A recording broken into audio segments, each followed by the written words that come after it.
행복한 안식일입니다. 어둠이 시작되고 또 안식일이 시작되는 이 시간에 또 이렇게 하나님의 말씀을 펼치고 또 믿음의 성도들과 함께 시간을 나눌 수 있는 우리 마음의 여유가 있음을 인하여 하나님께 감사를 드립니다.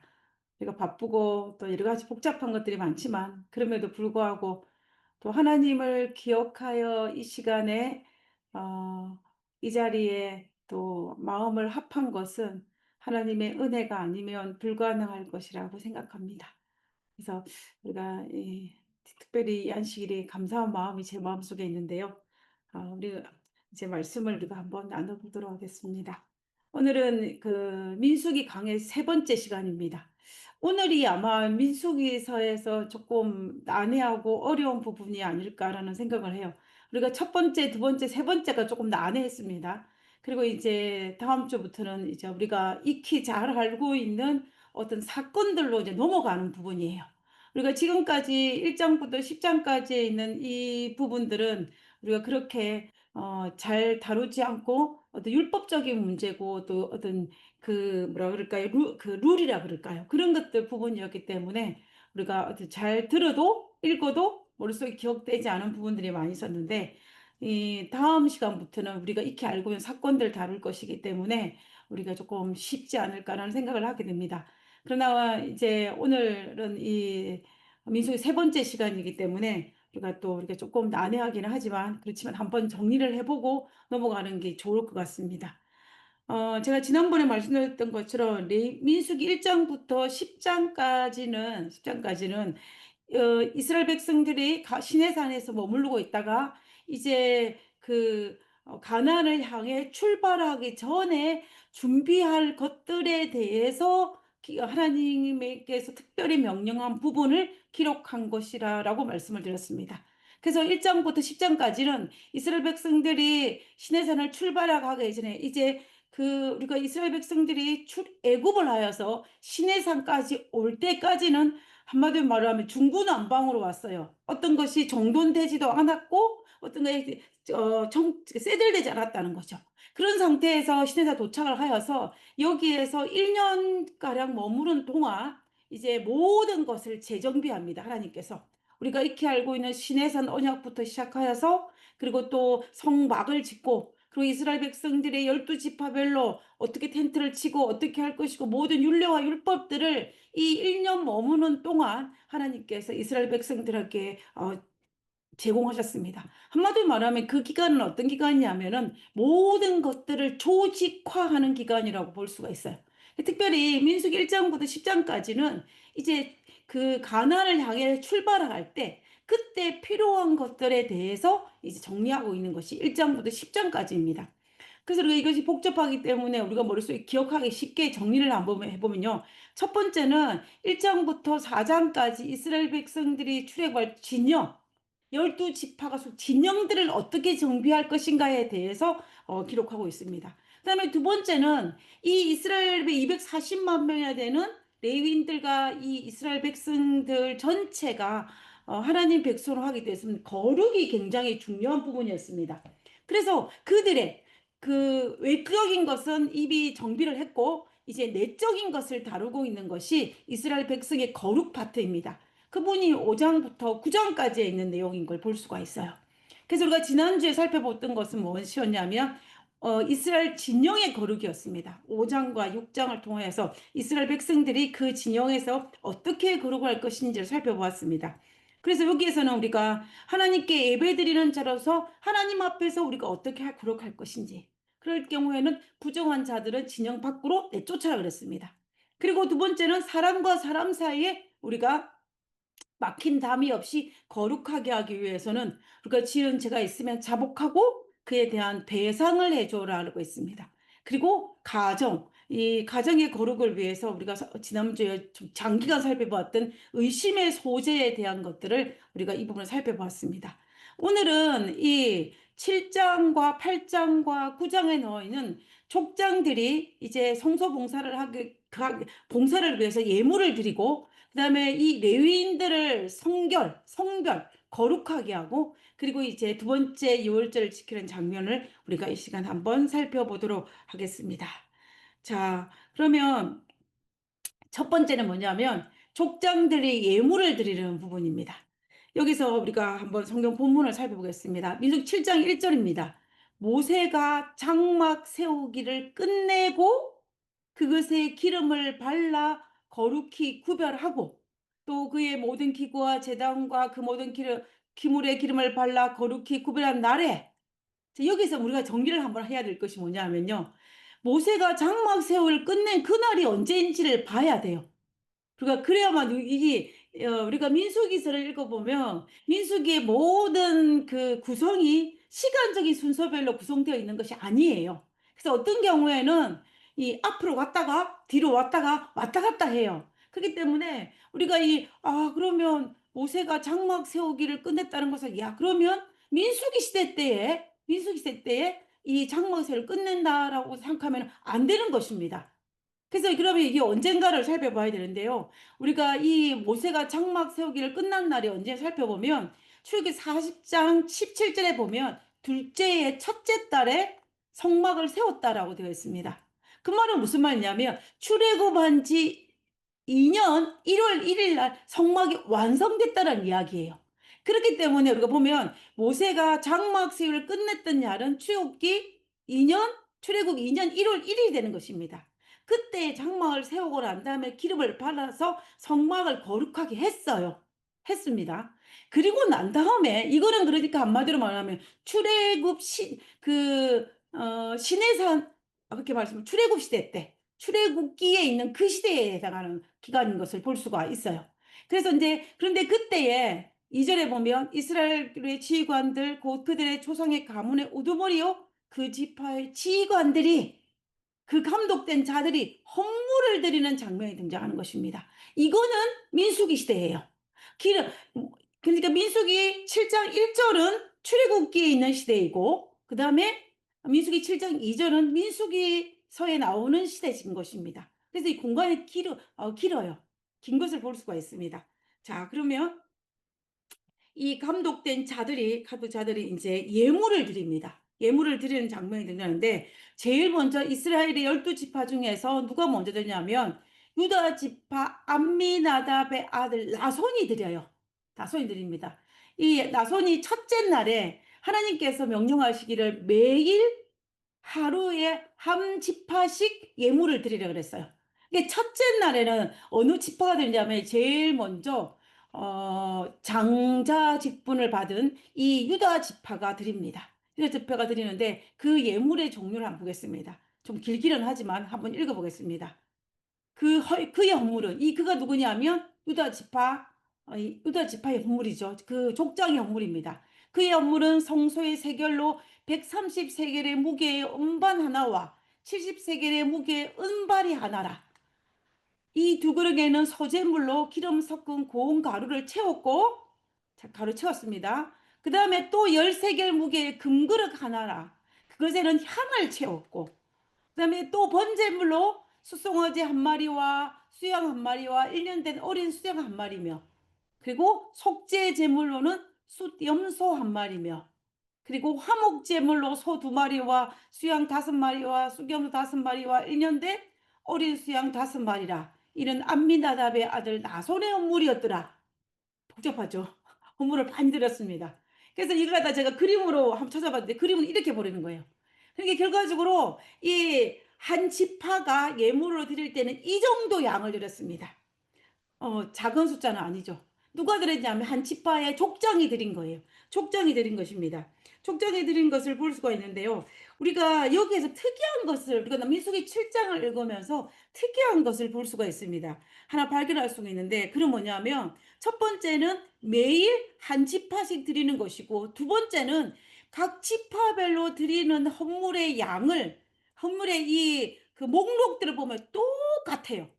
똑같습니다. 그러니까 그림을 그리면 이렇게 되는 거예요. 뭐 12지파 모두가 똑같은 양을 날짜만 바꾸고 첫째 날 유다지파 이런 식으로 자꾸 이렇게 하나씩 드리는 거예요. 이것이 그 민수기서의 똑같은 문장에 똑같은 이 예물의 양이 반복되는 것을 볼 수가 있습니다. 그리고 민수기서가 굉장히 길어요.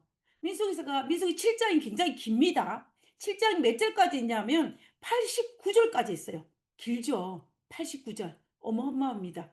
근데 89절인데 우리가 내용을 읽어보면 내용이 중복돼요. 어디서 중복되냐면은 각 지파별로 이 예물을 드리는 그 예물 내용이 똑같습니다. 그러니까 각 지파의 그 족장 이름만 바뀌고 그다음에 지파만 바뀌고 이것이 12번 반복되는 것을 볼 수가 있는 것입니다. 그래서 보면 제일 보면은 유다 지파부터 시작하여서 납달리 지파까지 똑같은 양의 봉은 예물을 드리는 것을 기록하고 있는데 그 내용을 어떻게 해요? 똑같이 계속 반복합니다. 여러분 우리가 어떤 사람에게 똑같은 상을 줄 때 어떻게 합니까? 첫 번째는 그 상 내용을 다 읽어요. 그다음에 두 번째는 어떻게 합니까? 똑같은 내용이니까 이하 동문입니다. 이렇게 하면서 또 주고 또 주고 시간을 절약하지 않습니까? 그죠? 그런데 성경에는 그렇게 하지 않아요. 성경에 보면 절대 그렇게 하지 않습니다. 각 지파별로 그 내용들 고스란히 또 적는 것을 볼 수 있어요. 무려 내용이 똑같음에도 불구하고. 근데 우리는 여기에서 생각해 볼 것이 있습니다. 왜냐하면 우리가 가만히 생각해 민수기 1장에서 인구 조사를 할 때 보면 이 각 지파 12지파의 인구 숫자가 달랐어요. 달랐습니다. 유다 지파 같은 경우에는 뭐 6만 명이 넘는 굉장히 큰 지파였어요. 그런데 그에 비해서 문하세 지파나 베냐민 지파 같은 경우는 3만 명도 겨우 넘을 정도밖에 작은 지파였어요. 그러니까 한마디로 말하면 각 지파별로 이 숫자가 달랐다는 것입니다. 그럼에도 불구하고 그 지파의 족장은 하나님께 드리는 예물의 양은 똑같았다는 거예요.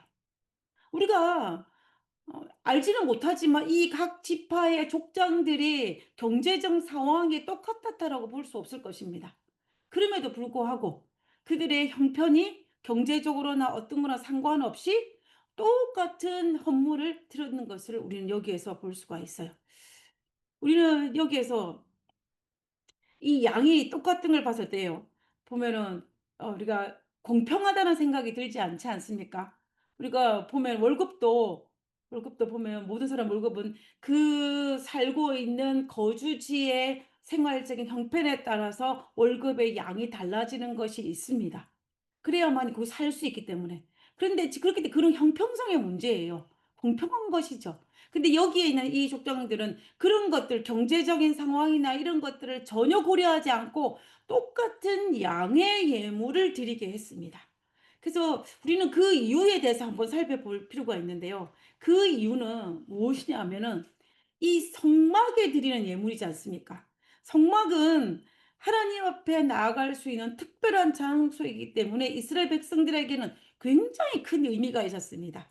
그래서 지파별에 상관없이 그 지파가 어떤 상황이고 어떤 게 상관없이 똑같은 예물을 드리게 한 이유가 있는데요. 그 이유가 뭐냐면은 하나님께서는 많든지 그 지파가 숫자가 많든지 작든지 상관없이 동일한 위치에서 하나님께서 동일하게 대우하셨다는 것을 볼 수가 있어요. 그래서 특정 지파가 유다 지파라 이런 데가 우월하거나 또 숫자가 작은 므낫세 지파나 베냐민 지파는 열등하게 하지 아니하고 평등하게 동등되게 다 대우하시는 것을 볼 수가 있는 것입니다. 그래서 하나님은 각 지파가 동일한 예물을 드림으로 말미암아 지파 간의 경쟁을 하거나 비교를 하거나 갈등을 방지하거나 이런 걸 통해서 하나님께서 평등하게 그했던 것을 볼 수가 있는 것입니다. 우리가 고대 근동의 문헌들을 살펴보면요.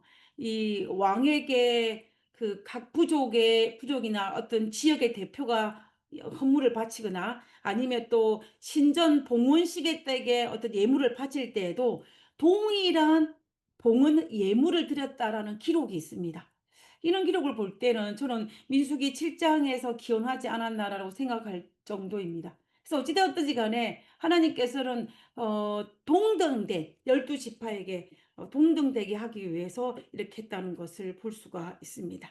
그래서 이스라엘 백성들의 출애굽하기 전에 모든 족장들이 모여가지고 이 성막을 수성하고 성막을 하나님 앞에 제물을 드리기 위해서 필요한 것들이 얼마인지 의논을 했을 것입니다. 그리고 지파별로 우리가 얼마만큼 감당해야 할 것인지를 잘 배분했습니다. 그래서 짐을 서로 나누어지는 아름다운 공동체의 모습을 하고 있는 것이 바로 민수기 7장에 나타난 그 모습인 것입니다. 그래서 우리가 건강한 공동체는 어떤 한 일부에게 책임이 옮겨지는 것이 아니라 서로서로 협력하여 짐을 나누어 질 수 있는 공동체가 건강합니다. 그와 반면에 건강하지 않은 공동체는 어떤 몇 사람의 희생으로만 이루어진 것은 좀 건강하다고 볼 수는 없겠죠. 그래서 7장에서는 하나님께서 특별히 열두 지파에게 공평하게 예물을 파괴하심으로 말미암아 정말 이스라엘의 공동체가 가나안 땅을 향해 가는 그 길이 서로 협력하고 서로 돕고 서로 사랑하고 평등되게 그렇게 아름다운 공동체의 모습으로 가진 것을 우리는 7장에서 발견을 할 수가 있습니다. 자, 그러면 이제 이 예물을 다 드렸어요. 드리고 난 다음에는 이제 어디로 빠졌냐면 이 레위인의 성별입니다. 족장들이 예물을 다 드리고 난 다음에 이제 하나님의 성소 봉사를 감당할 레위인들의 성별을 하는 것을 볼 수가 있는데요. 우리가 그 부분을 한번 살펴보겠습니다. 8장입니다. 이스라엘 자손 중에서 레위인을 따르다가 어떻게 하라? 정결하게 하라. 그러면서 8장에서는 이 레위인들을 정결하기 위한 속죄 제사와 이런 여러 가지들이 기록되어 있는 것을 볼 수가 있습니다. 근데 저는 오늘 이 8장에서 한번 살펴보고 싶은 것은 뭐냐면 이 속죄의 물입니다. 8장 7절에 보면 너는 이같이 하여 그들을 정결하게 하되 곧 속죄물을 누구에게? 그들에게 뿌리고, 이게 그들은 누구냐면 레위인들이겠죠. 그들에게 뿌리고 그들에게 그들의 전신을 삭도를 밀게 하고 이렇게 하면서 이 레위인들을 정결하게 하는 내용들이 쫙 설명되어 있는 것을 볼 수가 있습니다. 그래서 레위기 8장에서는 이 여인들의 정결 부분에 대한 이야기들이 계속 요제를 드리고 속죄제를 드리면서 나오는 것을 볼 수가 있는데요. 여기 살펴본 이 속죄의 물이 무엇일까? 이 속죄의 물이 무엇일까라는 것에 대해서 한번 생각해 봤으면 좋겠습니다. 성경에서 이 속죄의 물은 어디에 등장하냐면요. 민수기 19장에 등장합니다. 속죄의 물이. 민수기 19장에 등장하는데 19장에 보면은 이 속죄의 물을 어떻게 만들 것인가에 대해서 그 방법이 소개되어지는 것을 볼 수가 있어요. 소개되고 있습니다. 우리가 한번 살펴보겠습니다. 민수기 19장 9절입니다. 이에 정결한 자가 여기 정결한 자는 제사장입니다. 제사장이 암송아지 죄를 거두어 진영 밖 정한 곳에 둘지니 이스라엘 자손의 자손 회중을 위하여 간직하였다가 부정을 씻는 물을 위해 간직할지라. 이것이 속죄제니라 하려 했는데 제가 좀 설명을 하겠습니다. 이거는 무슨 말이냐? 어떻게 맞냐면 우리 19장을 읽어보면요. 이렇게 합니다. 이렇게. 제가 간단하게 그림으로 잘 그려놓은 것 같아요.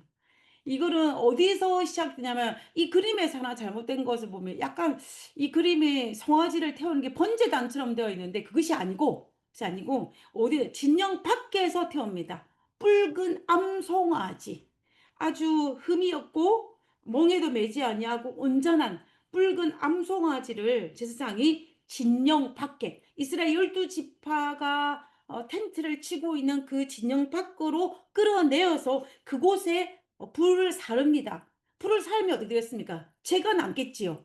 죄가 남습니다. 그 죄를 어떻게 하냐면 어떤 또 물을 떠와가지고 그 송아지를 태운 죄를 섞으면 어떻게 되냐면 그 물이 바로 여기 지금 아래 그림에 보면은 그 죄를 물하고 섞습니다. 그죠? 그럼 이것이 속죄의 물이 되는 거예요. 속죄 이 물이 아니고 속죄의 물이 되는 거죠. 속죄의 물이 되는 것입니다.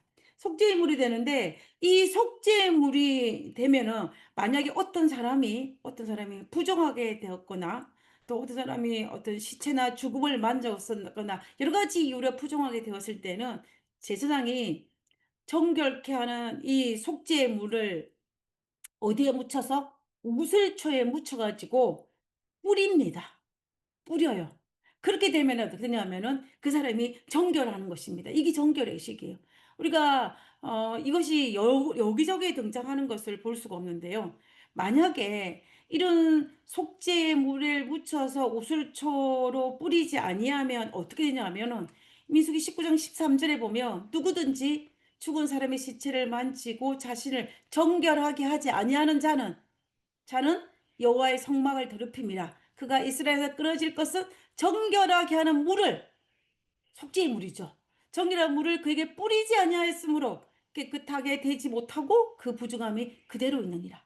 그래서 결과적으로 이 속죄의 물을 뿌려야만이 정결해지는 것을 볼 수가 있습니다. 그래서 만약에 그렇게 하지 않으면 그렇게 하지 않으면 성막을 더럽히는 것이고 이스라엘에서 끊어지기 때문에 이스라엘 백성들에게는 아주 무서운 일이 되는 것이죠.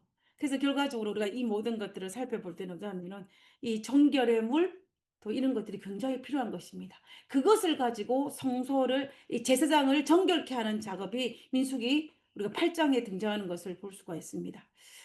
여러분, 만약에 오늘날 이런 물이 있다면 얼마나 좋겠습니까? 그죠? 다 뿌리면은 우리의 모든 것들이 다 정결게 되면 얼마나 좋겠습니까? 이건 사실 말이 안 되는 소리긴 한데 오늘날 가톨릭 교회에서 보면 고해성사를 하지 않습니까? 고해성사를 하면 내가 지은 죄를 신부 고해성사를 통하여 죄를 하면 또 고해성사를 하고 무슨 또 뭐 어떻게 하라라고 그걸 하면은 내 죄가 사해지잖아요. 이게 정말로 마음이 편한 것입니다. 말이 안 되는 소리긴 하지만. 그래서 유대인들은 뭐냐면 '아 이 붉은 암송아지만 있으면은 이 정결케 하는 물을 만들 수 있겠구나.'라는 생각을 했 하고 있는 것 같아요. 그래서 오늘날에도 보면 이 붉은 암송아지를 찾기 위해서 혈안이 되어 있습니다. 그래서 유대인들이 뭐 암송아지를 한 5마리를 키웠다. 그 붉은 암송아지를 찾았다. 이런 것들이 이제 유튜브를 통해서 막 등장을 해요. 그래서 여러분 인터넷을 찾아보시면 붉은 암송아지 쳐보십시오. 민수기 그 19장에 붉은 암송아지 치면은 그 암소들의 모습들이 이제 사진으로 막 등장을 해요. 근데 제가 찾아서 가만히 보면 누구를 닮았어요? 우리가 옛날에 익히 봤던 한국의 소를 닮지 않았습니까? 제가 그 소랑 비슷한 것 같아요. 그래서 보면은 어쨌든 간에 이들은 이 암소를 1년 된 암소를 가지고 이 제사장이 진영 밖에서 태워서 물을 만들어서 이 부정 속죄의 물을 만드는 그런 그 모습들을 하고 있는 것을 볼 수가 있습니다. 그래서 아 이거는 그들의 모습이 꼭 마치 이 붉은 암송아지가 어떤 뭐 죄를 정결케 하는 호흡이 있는 것처럼 생각하지만 그러나 실제로는 오늘날 우리가 살아가는 이 시대에는 그것과 전혀 관련이 없습니다. 붉은 암송아지가 상징하는 것은 뭘까요? 다시 말하면 붉은 암송아지가 모든 죄를 속죄할 수 있는 것을 상징하는 것은 바로 예수 그리스도이십니다. 암송아지 제물이 이스라엘 백성의 부정을 정결해 준다고 주는 것이 아니고 그리스도의 십자가의 희생이 우리의 죄를 정결해 주는 것입니다. 이스라엘 백성들은 자신들이 부정한 이후에 반드시 이 예식을 치러야만 정결해졌어요. 구약 당시에는. 그러나 오늘날에는 예수 그리스도의 십자가의 보혈의 피로만이 우리를 정결케 해 줄 수 있는 것입니다. 그래서 우리가 정말 예수님께서 우리의 죄를 속죄하시기 위해서 십자가에 달려 돌아가셨고 그럼 그걸 믿음을 통하여서 우리가 구원을 받을 수 있는 것입니다. 그래서 이스라엘 백성들이 이 속죄 예식을 하기 위해서 속죄 물이 필요했던 것과 마찬가지로 오늘날에 우리가 예수님의 뭐가 필요하다는 거예요? 피가 반드시 필요하다는 것입니다. 그리고 조금 전에 읽어봤던 말씀처럼 그들이 그렇게 하지 아니하면 어떻게 된다고요? 하나님 여호와 이스라엘의 장막을 더럽히고 이스라엘이 끊어진다고 그랬습니다. 그 말은 다시 오늘날 우리에게 적용을 시키면 우리가 예수 그리스도의 보혈의 피가 없이는 하나님과 우리 사이의 관계가 끊어지고 우리가 하나님과의 우리의 그 자녀의 관계뿐만 아니라 하나님의 그 백성으로서의 그 모든 것들이 관계가 끊어지는 것을 볼 수가 있는 것입니다. 시편 51편 7절에 보면 "우슬초로 나를 정결하게 하소서 내가 정하리이다. 나를 씻어 죄를 씻어 주소서 내가 눈보다 희리이다라고 하지 않았습니까? 여기에 있는 이 부분이 바로 민수기 19장과 민수기 8장에 등장하는 이 죄를 씻는 물에 그에 대한 것을 배경으로 이 시편 51편 7절을 기록한 것을 볼 수가 있는 것입니다. 그래서 우리는 예수님의 피로 말미암아 우리가 온전히 거룩함을 받을 수 있다라는 것을 우리가 알 수가 있습니다. 그래서 우리가 민수기서 우리가 8장에서는 이렇게 우리가 이 레위인들의 정결 부분을 다루고 있습니다. 여러분들 읽어보시면은 그 부분들이 다 레위인들을 어떻게 정결하는지 제사법에 대해 나와 있는 것을 볼 수가 있어요. 자, 그러면 이제 이스라엘 우리가 가만히 살펴보면 이제 이스라엘 백성들이 가나안 땅을 향해 출발하기 위해서 모든 것들이 준비되었습니다. 진영도 준비되었고요. 그리고 그 가나안 땅을 향해 가는 백성들도 이제 거룩하게 성별되었습니다. 백성들도 레위인들 다 되었습니다. 그래서 이제는 모든 것들이 외적으로 내적으로 준비됐기 때문에 뭐만 하면 되냐면 출발만 하면 됩니다. 출발만 하면 되는 상황이에요. 그런데 9장에 특별한 변수 하나가 기록되어 있습니다. 그게 뭐냐면 두 번째 유월절이에요. 왜 제목이 두 번째 유월절이냐? 여러분, 유월절이 몇 월 며칠입니까? 유월절은 어, 유월절은 1월 14일이에요. 저 위에 거 아닙니다. 1월 14일이 뭐냐면은 6월절이에요. 1월 14일이 6월절인데 우리가 알다시피 이 민수기서가 1장부터 10장까지의 그 시간적인 시간은 출애굽기 2월 1일부터 2월 20일까지라 그랬어요. 그러면 1월 14일은 이 그 민수기서 1장부터 10장까지 있는 이야기가 아니고 어디 이야기냐면은 어 레위기서의 이야기입니다. 레위기는 한 달 동안을 기록한 거예요. 출애굽한 지 2년 1월 1일부터 1월 30일까지 딱 30일 동안의 그 기간을 기록해 놓은 것이 레위기서예요. 그래서 레위기서에서는 1월 14일이 이 사이에 포함이 되기 때문에 이스라엘 백성들이 출애굽하고 난 다음에 첫 번째 유월을 지켰는데 그때를 찾으려면 어디서 찾아봤냐면 레위기서에 찾아봐야 되는 것입니다. 레위기서에. 그런데 오늘은 이제 민수기 9장에서 이 두 번째 유월절을 참 한다고 했으니까 우리가 그 내용도 한번 본문을 보면서 한번 살펴보도록 하겠습니다. 이 배경을 가지고 이 지시를 가지고 살펴봐야만이 우리가 혼돈이 안 되는 것 같아요. 자, 한번 살펴보겠습니다. 자, 민수기 9장 6절입니다.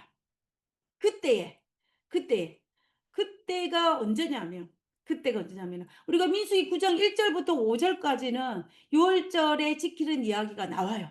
그 1장부터 5장까지는 특별히 지금 그 5절 9장 1절부터 전반부에는 시간적으로 따지면 첫 번째 6월절을 지키는 그날에 있었던 이야기를 기록하고 있습니다. 그러니까는 민수기 9장에 기록되었다고 해가지고 이 사건이 민수기 때 일어난 것이 아니고 레위기 때 일어난 사건이라는 거예요. 다시 말하면 1월 14일 그날에 일어난 이야기입니다. 복잡하긴 하지만 어쨌든 1월 14일 그때 첫 번째 유월절을 지킬 때에 그런데 6절에 그때에 첫 번째 유월절 지킬 그때에 변수가 등장한 것입니다. 자, 누가 어떤 변수가 등장하는지 한번 보겠습니다. 그때에 6월절 참여하기를 거부당한 사람이 나타난 거예요. 한번 읽어보겠습니다. 그때에 사람의 시체로 말미암아 부정하게 되어서 6월절을 지킬 수 없는 사람들이 있었는데 첫 번째 6월절입니다. 1월 14일 6월절을 지킬 수 없는 사람이 있었는데 지킬 수 없는 그들이 그날에 1월 14일 그날에 모세와 아론 앞에 이르러 그에게 이르되 모세에게 이르되 우리가 사람의 시체로 말미암아 부정하게 되었거니와 우리를 금지하여 이스라엘 자손과 함께 정한 기일에 여호와께 헌물을 드리지 못하게 하심이 어찌함이니까 라고 한마디로 말하며 항변하기 위해서 모세에게 찾아온 것입니다. 1월 14일 날. 이 변수가 발생했죠.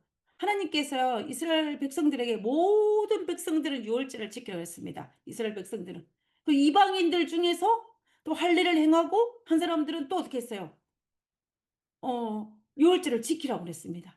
우리가 쉽게 설명하면 우리가 성만찬 예식을 하는데요. 성만찬 예식을 하는데 성만찬 예식을 누구 보고 못하게 하는 것입니다. 그럼 못하게 하는 사람이 뭐라고 얘기하는 거예요? 왜 우리를 못하게 하느냐고.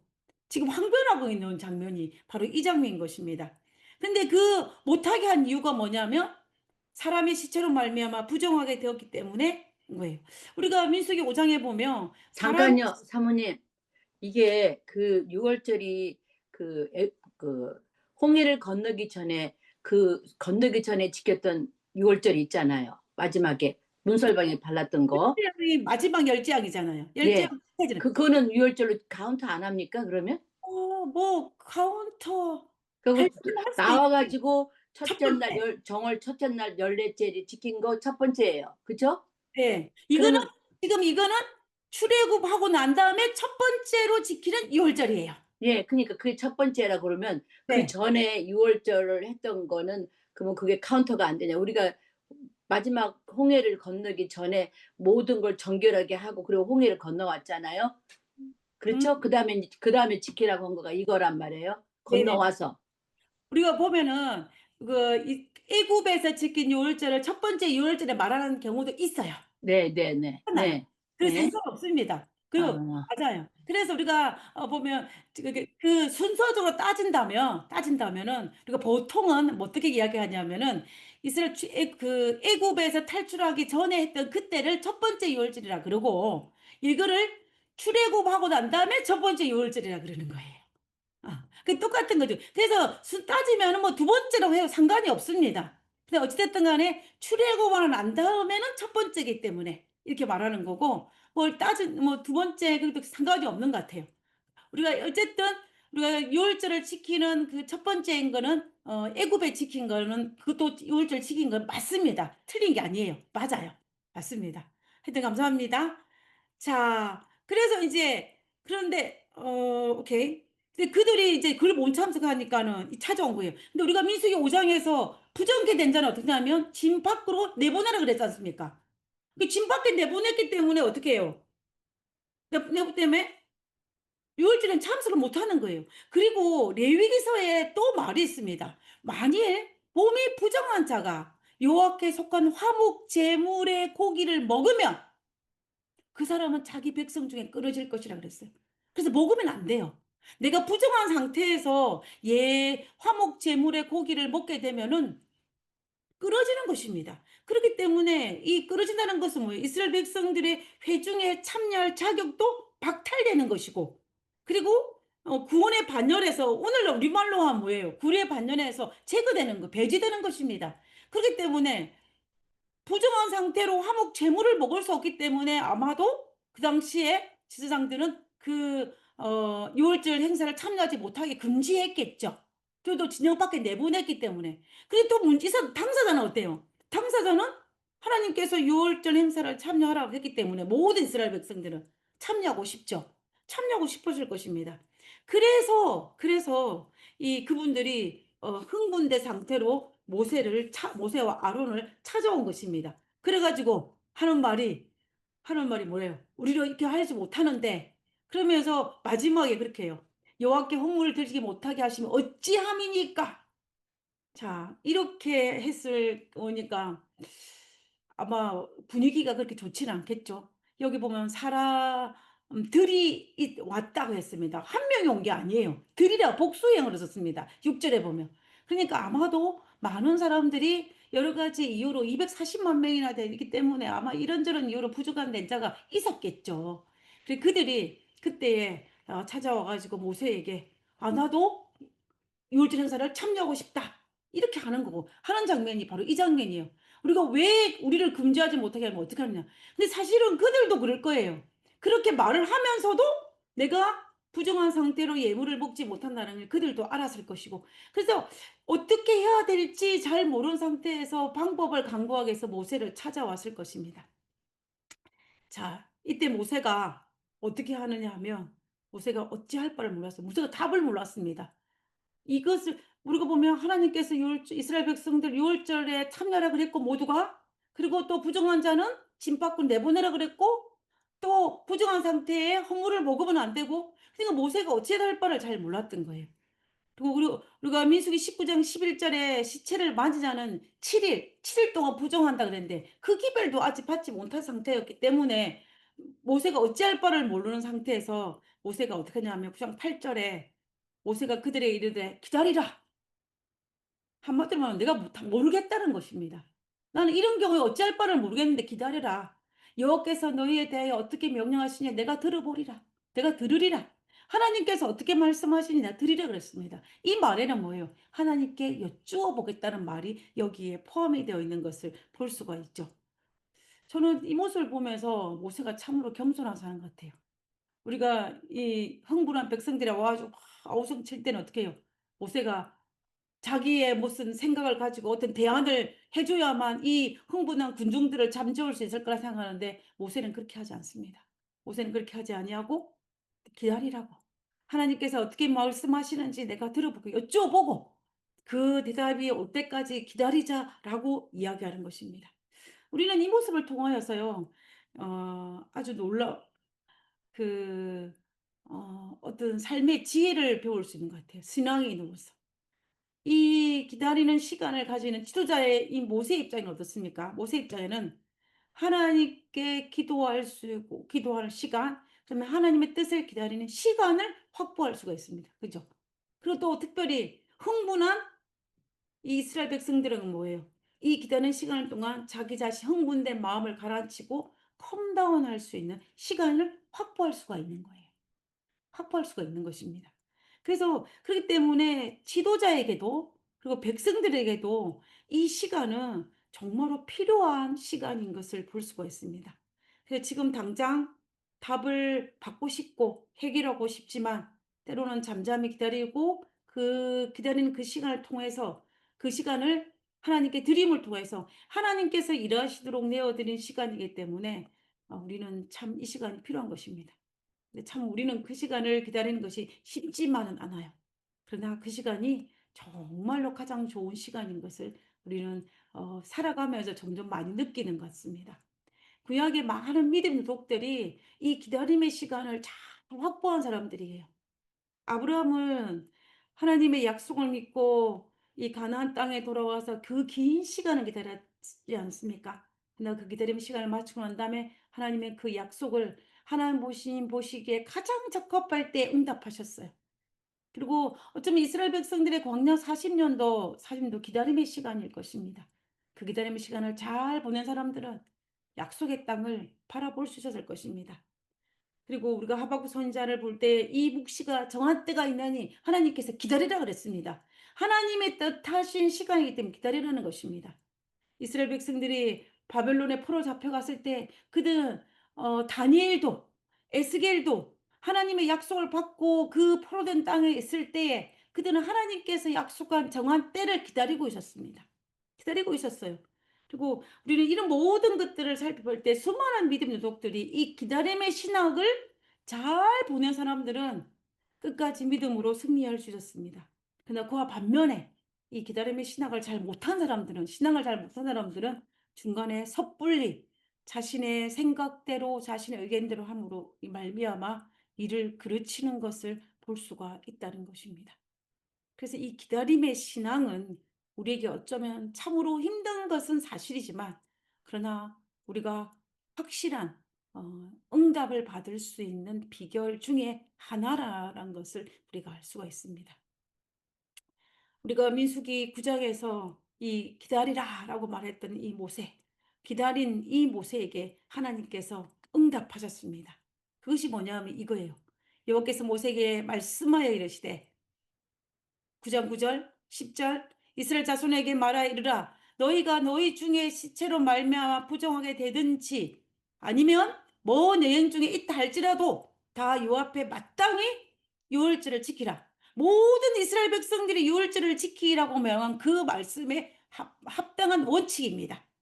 누구든지 상관없이 여행 중에 있다 할지라도 시체로 말미암아 부정된 자라 할지라도 상관없이 모두 다 어떻게 하라? 유월절을 지키라는 것입니다. 그다음에 11절에 그런데 어떻게 언제 지키냐? 하나님이 하나님이 대안을 내어주셨어요. 그 대안이 11절입니다. 둘째 달 14째 날에 2월 14일. 원래 6월절은 1월 14일 날 지켜야 되는데 한 달 뒤인 2월 14일에 유월절을 지키라는 것입니다. 해질 때 그것을 지켜서 무엇을 지켜서 유월절을 지켜서 이렇게 지키고 맨 마지막 문자 유월절 모든 율례대로 지킬 것이니라. 모든 율례대로 어떤 걸 빼먹고 하지 말고 다 지키라는 것입니다. 그래서 우리는 이 본문을 통하여서 이 민수기 9장에 하나님께서 두 번째 유월절 1월 14일은 이 두 번째 유월절이란 말이요. 첫, 어, 첫 번째 두번 그게 아니라 1월 14일이 원래 6월절이에요. 그죠? 그다음에 2월 14일은 세컨 6월절이라 보시면 됩니다. 찬스로 주는 6월절이에요. 대안으로 주는 6월절입니다. 그러니까 이스라엘 백성들이 절기를 지킨 두 번째 6월절의 개념이 아니고 그 개념이 아니고 하나님께서 원래 6월절은 1월 14일인데 1월 14일인데 그것을 할 수 없으니까는 할 수 없는 상황에서는 내가 다른 날 2월 14일 날 6월절을 정하겠다라고 이야기하는 거예요.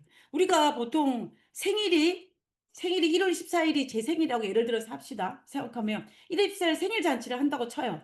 하나도 치면은 근데 1월 14일 날 못하는 경우가 발생하지 있을 수 있지 않습니까? 그럴 때는 그러면 우리가 1월 14일 하지 말고 2월 14일 날 하자. 뭐 이렇게 바꾸는 거예요. 저희 어머니가 구순을 맞을 때 구순을 그렇게 했어요. 그날 못하니까 다른 날짜를 잡았습니다. 상황 여러 가지 형평상 맞춰가지고 그 이야기예요.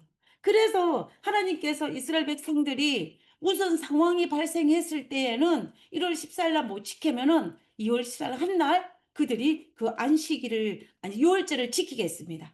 그러므로 말미암아 이 민수기 9장의 이 사건을 볼 때에 두 마리 토끼를 다 잡은 것을 볼 수가 있습니다. 그 말은 무엇이냐면 원칙도 지켰습니다. 원칙? 무슨 원칙요? 이스라엘 모든 백성들은 유월절을 지켜야 돼요. 그리고 부정한 자는 뭐 해야 됩니까? 진 밖으로 내보내야 되고 부정한 자들은 화목 제물이 예물을 먹지를 못해요. 그것도 지켰습니다. 그리고 또 이스라엘 백성 모두가 이런 모든 것들을 다 지켰어요. 그런 것들을 볼 때에 이 하나님께서 이렇게 그 세컨 찬스로 주어지는 이 유월절 그 제목이 두 번째 유월절은 말이 안 되는 것 같아요. 그죠? 세컨 찬스로 주어진 유월절이 오히려 더 우리에게 더 머릿속에 더 와닿는 것 같습니다. 그 유월절은 가만히 살펴보면 하나님께서 우리를 향한 배려예요. 배려입니다. 배려라는 것입니다. 우리가 하나님을 사랑과 공의 하나님이라고 하지 않습니까? 사랑과 공의가 어떻게 조화를 이룰 수 있을까? 그러나 하나님의 우리 성경 66사 나타난 하나님의 모든 모습은 사랑과 공의가 조화가 됩니다.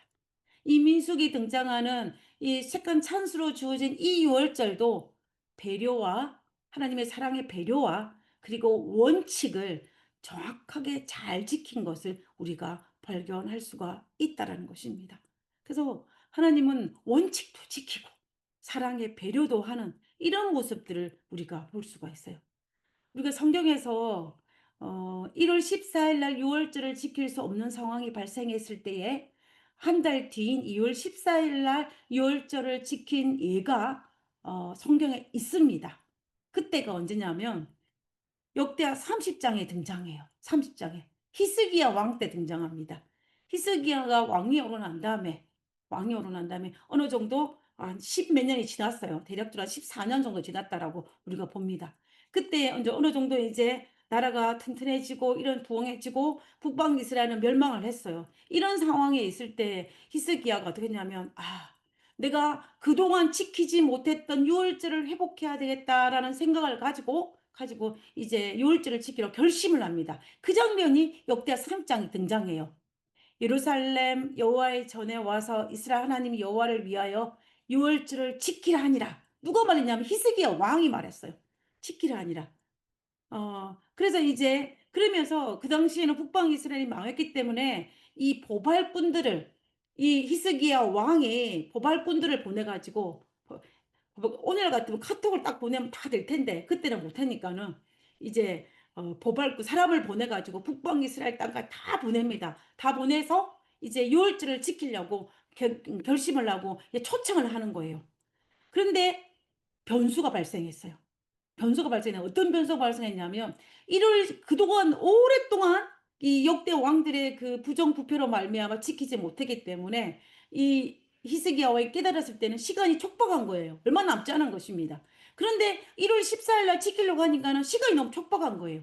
그게 딱 보니까 또 어떤 일이냐면 왕과 방백들과 예루살렘 온 회중과 더불어 의논하고 6월절을 날짜를 옮겼습니다. 언제로? 둘째 달 6월절에. 그러니까 2월 14일 날 지켰다는 이야기예요. 그래서 만약에 이 민수기 9장이 없었다면 히스기야 왕이 이렇게 하지 못했을 거예요. 그러나 민수기 9장에 이르는 상황이 발생하면 지키라고 했기 때문에 이걸 날짜를 바꾼 것 같습니다. 그리고 3절에 보면은 왜 그렇게 했는지를 설명하고 있어요. 이는 성결하게 제사장이 부족하고 제사장이 부정한 것입니다. 1월 14일 지키기에는.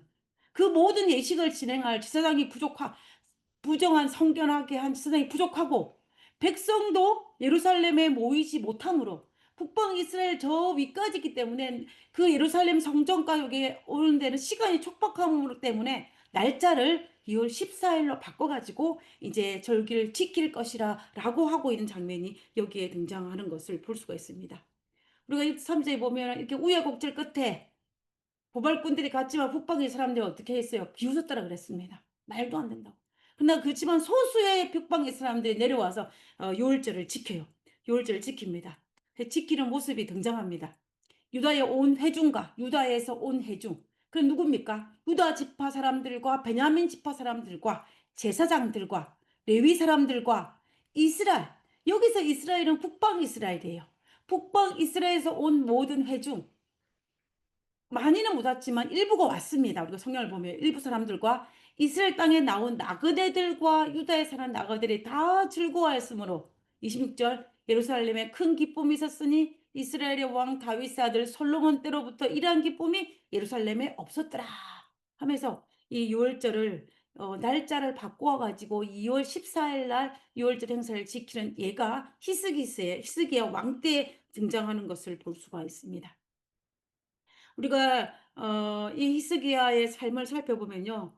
히스기야 아버지 아하스가 이 아수르의 조공을 갖다 바쳤습니다. 그런데 히스기야는 정말로 아수르의 손에 벗어날 수도 있었고 하나님 앞에 정직하게 행함으로 말미암아 그 주변 나라들로부터 조공까지 받았습니다.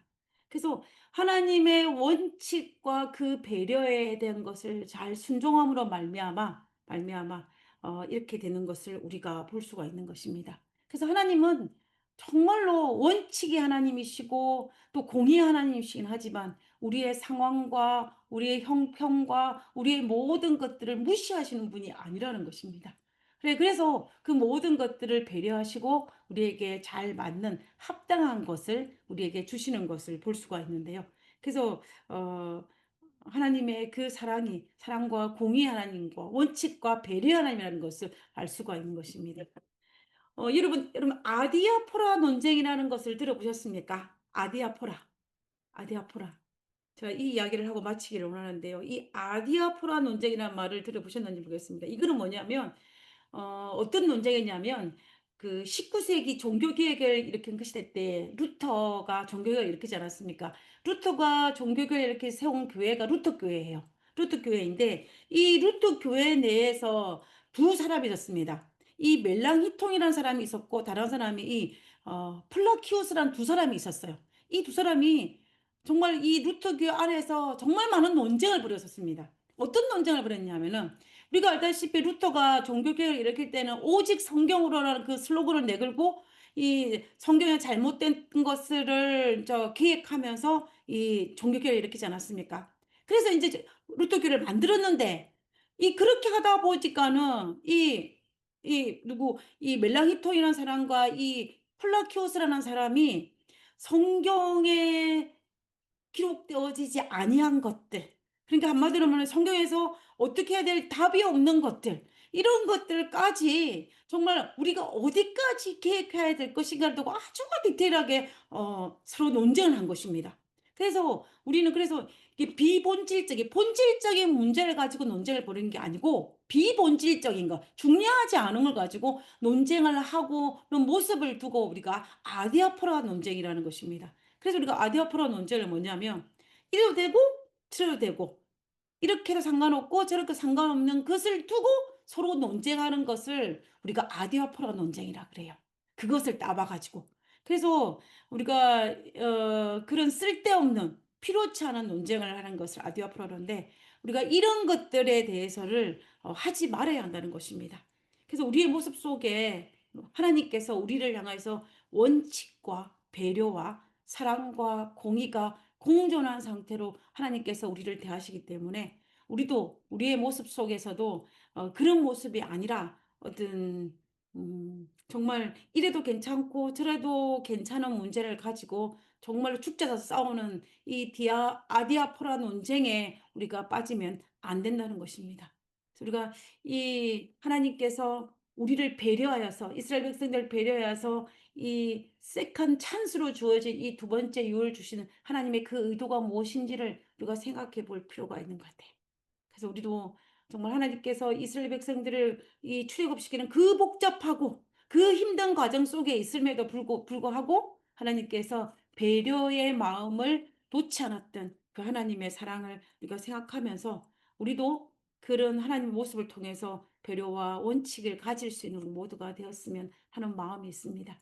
그래서 우리는 이제 이 구장을 통해서 이스라엘 백성들이 출애굽할 수 있는 모든 것들을 이제 다 갖췄습니다. 외적인 거, 내적인 거. 외적으로 다 정비를 하였고 내적으로 이스라엘 백성들, 레위인들 모두 거룩하게 됐어요. 이제 출발만 하면 되는 상황입니다. 그래서 이제 다음 주부터는 우리가 출발하면서 일어나는 모든 사건들을 우리가 한번 살펴보게 될 것입니다.